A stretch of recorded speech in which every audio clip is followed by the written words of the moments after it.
Hello, doctor. My name is Miao Huizi. Other group member is Li Menyu, Xiong Shuwen, and Liu Haoshuo.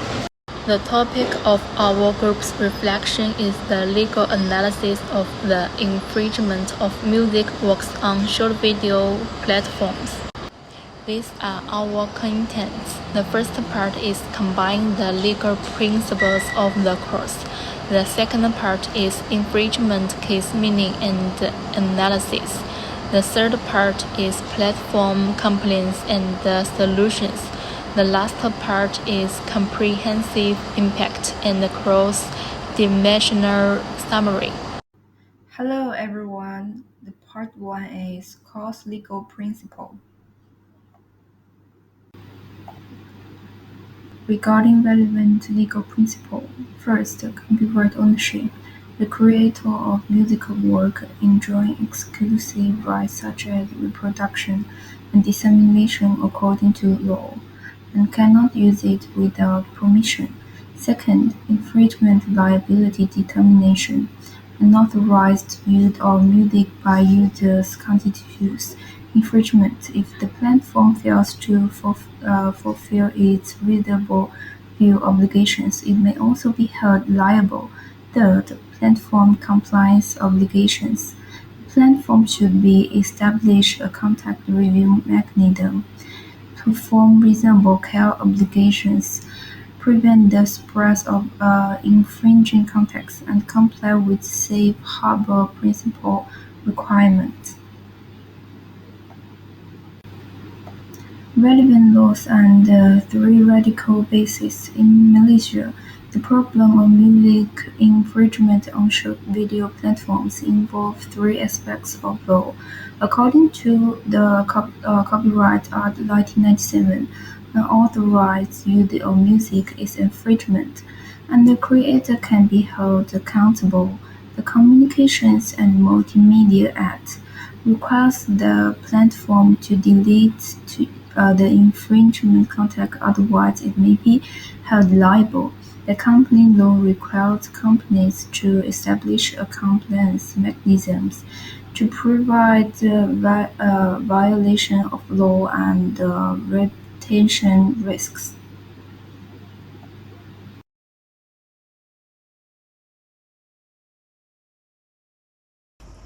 Hello doctor, my name is Li Minyu. I want to talk about short video music infringement case, cost for influencers and platforms. Case 1. Influencers sued for using unauthorized BGM. A influencer with millions of followers used by BGM by an Indian musician in restaurant videos to make them more attractive. The musician asked the influencer to take down the videos, but they ignored the request and even paid to promote the videos. The musician sued, demanding over 2,000 yuan in compensation for music listening fees and the legal cost. What they did wrong, the influencer used the music without permission to make money, which broke the musician's performance right, ignored the removal request, made it deliberate infringement. Court decision. By copyright law, creators own right to their work. Since the influencer used the music without permission and refused to stop, the court ordered them to quit using the music and pay the musician for loss and legal fees. Case 2. Platform fined for allowing mass infringement. A short video platform let users post video with unlicensed music, like popular songs or music themes, to get more views. After over 500 complaints from musicians, the platform only removed a few videos instead of fixing the problem.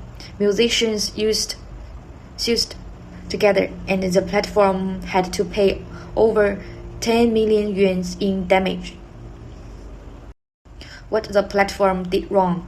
Even though platforms have a safe harbor rule, they are safe if they remove bad content after being told.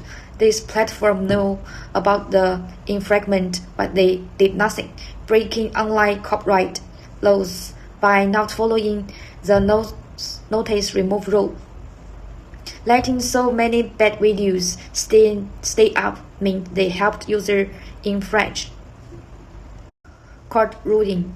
The safe harbor isn't a free pass. The platform ignored the problem, so under civil and copyright laws, the count made them pay together with the influencers and take responsibility for bad management. Lesson for platforms. This case shows platforms can't just rely on the safe harbor rule. They need to use simple tools like AI to check music copyrights or hire teams to review content. Otherwise, they will face big loss. Thank you. This is my part.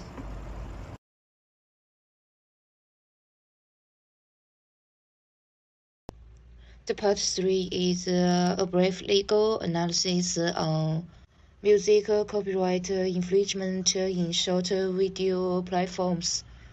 Today, let's talk about a key issue: how short video platforms handle music copyrights.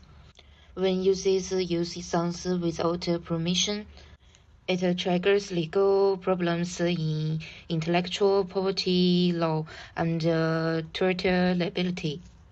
Let's break it down quickly. First, the core problems. Using unlicensed music in video violates copyright law.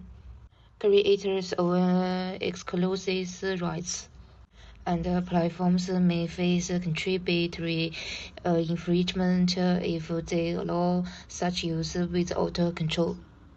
Second, current platform measures, legal or not. Licensed music libraries. Platforms partner with labels to offer authorized songs. This follows the authorization principle in law legal, but needs simpler access. And then AI infringement checks. AI scans videos, but sometimes makes mistakes. Does this meet the legal duty of care? It's not perfect, as complex processes still lead users to infringe. Third, solutions from business law. Firstly, simplify licensing. Create analogic tools for users to access legal music. Secondly, clarify user duties. Warn users clearly in terms of service about legal risks. Secondly, AI and human review. Let users appeal AI decisions to reduce errors. It's due process. The last part is my reflection. This shows that business compliance, it isn't just about knowing laws. It's about making them work in real business. We need to balance legal risks with user efficiency. The government should provide correct policy support to give everyone the courage to protect their rights. The law should guide, not block innovation. In short, saving people's needs, both legal rules and practical tools. Let's help platforms run legally while supporting creativity. That's all. Thank you for your listening.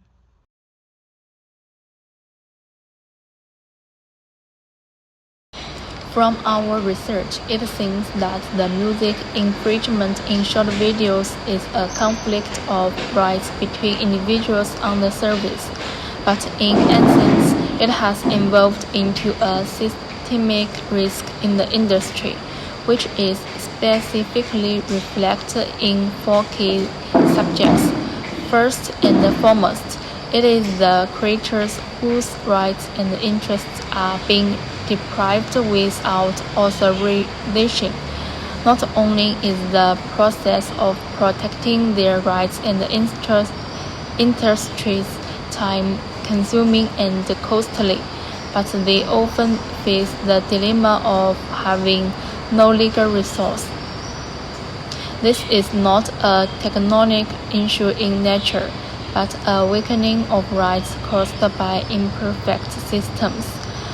As the main profit-making entity, the platform should bear the responsibility of being the gatekeeper for copyright review, but often use the same safe harbor principles as a shield to avoid liability. Only taking remedial action after a crisis has erupted that actually reflects the systematic neglect of legal responsibility by business-driven logic, leading to the prevalence of the Purdue compliance. Users seem to be the last link, but in fact, their awareness of the rule of law is measured by the vague boundaries of the platform, and the mentality of others are also using has normalized infringement. This shows that the platform should not only set boundaries in technology, but also bear the obligation of guidance at the level of the values. Ultimately, the entire industry will become unbalanced due to these hidden problems: the proliferation of poor quality content, the reduction of high quality creation, the increase of regulatory pressure, and the decline of platform credibility. An industry that should inspire innovation has instead fallen into self-weakening due to its neglect of commercial law principles. This research has shifted my understanding of commercial law from memorizing legal provisions to understanding the role of law in business. The course mentioned that copyright protection and corporate compliance are not only obligations, but also a business trust mechanism.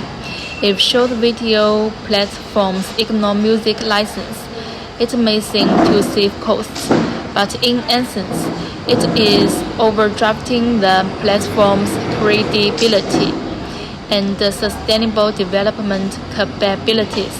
I also began to realize that commercial law is not only used to regulate disputes, but also the underlying the logic that guides enterprises to operate steadily on the legal track. Compliance management is not a burden, but a necessary way to prevent risk and promote long-term development. Through this project, I no longer just remember legal provisions, but learned how to understand platform decisions, industry changes, and user behavior from a legal perspective. I believe this is the core ability that the business law class really wants to as master. Thank you, Doctor, for your watching.